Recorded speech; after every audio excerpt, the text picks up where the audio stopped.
Title: My oldest daughter advised my wife to open the marriage and try a new size, saying, "You only live once. You have a lot to lose by having just one Johnson for 25 years. Start." She said those words with laughter. My own daughter. "You only live once, Mom. You've had the same Johnson for 25 years. Try something new." They both laughed. My wife's wine glass caught the light as she swirled it, pretending to think it over. I was standing in the hallway, invisible, the kind of invisibility that comes from years of being taken for granted. That night, the laughter echoed through my skull like a leak in a quiet room. I didn't confront them. I didn't rage. I just listened, memorized the tone, the ease, the casual betrayal wrapped in humor. I knew one thing immediately. They were going to regret every word. I built everything for them: the house, the business, the safety. My wife, Maria, was my calm after a stormy youth. My daughter, Claire, my pride, the reflection of everything pure I thought I'd given the world. When Claire was 15, she used to call me her hero. At 27, she was now my wife's best friend. They went to spas together, wine nights, self-care weekends. I used to smile at their bond. I thought it was beautiful, how my wife and daughter understood each other as women. Turns out, they understood each other a little too well about men. It started with a misplaced phone, Maria's phone, left on the kitchen island while she showered. I wasn't snooping, not until I saw my name pop up in a text preview. Claire, "Did you talk to Dad about opening the marriage yet? You deserve to have some fun. He won't know." The blood in my body froze midstream. When Maria came out of the shower, she smiled at me like nothing was wrong, kissed my cheek, told me she loved me. I smiled back, because right then, I decided she would pay for every syllable of that deceit. And Claire, my firstborn, she'd learn what it felt like to lose everything she thought she was manipulating. Revenge is best served with documentation. I called my lawyer, Harris, the next morning. I told him I wanted divorce proceedings drawn up, but silent ones. I wanted full control of our shared assets frozen under my name. The business, the properties, the accounts, all transferred quietly, using clauses Maria never bothered to read. I installed hidden cameras in the living room and bedroom. Not because I wanted to see her cheat, I wanted evidence. Then I waited. 3 weeks later, Maria met a man from her yoga group. The texts confirmed everything. The laughter in her messages stung less than the emojis Claire added at the end. My daughter was coaching her mother through infidelity, step by step. I didn't confront them. I didn't cry. I planned. I bought Claire a car, a sleek black one, as a gift. In her excitement, she signed a few routine insurance papers. Those papers were under my company's name, not hers, meaning legally the car wasn't hers. At the same time, I moved a large sum from our joint account into a trust fund Maria didn't know existed, one that required only my authorization. By the time I was done, both of them were standing on a floor I'd already dissolved beneath them.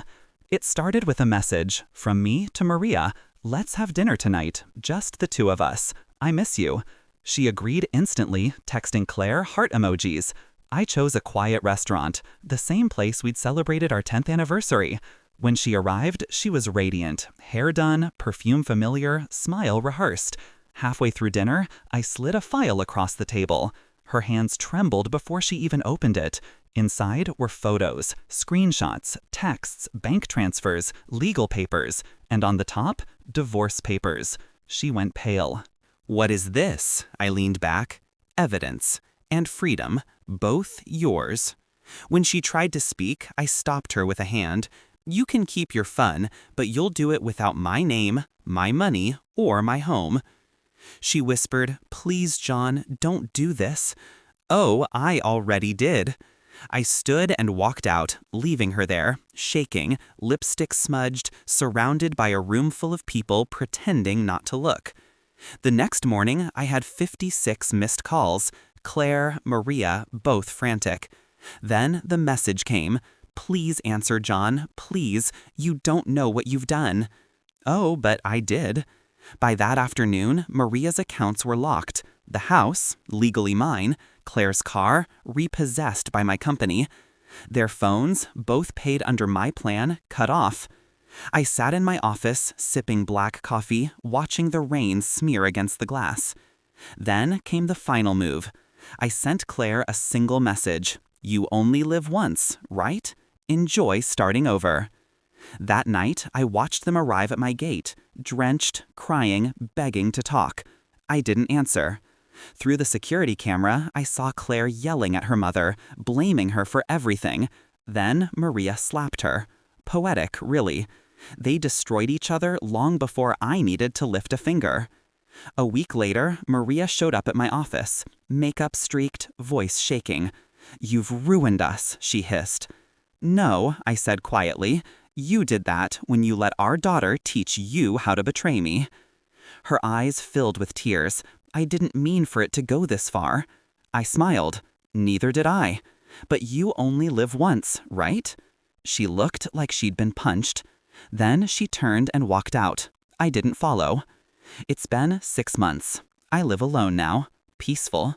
The silence doesn't hurt anymore. It hums. Maria moved in with her sister. Claire quit her job after the scandal spread. I didn't leak anything. People just talk. That's the beauty of truth. Once released, it walks on its own. Sometimes, late at night, I think about that dinner, the way Maria's hands shook. Not with guilt, with realization. She thought she could rewrite her life halfway through it. She forgot I was the one holding the pen. They say revenge doesn't bring closure. Maybe they're right. But justice? Justice feels like quiet mornings and an empty house that finally belongs to me. Because when they said, "You only live once," I took it seriously.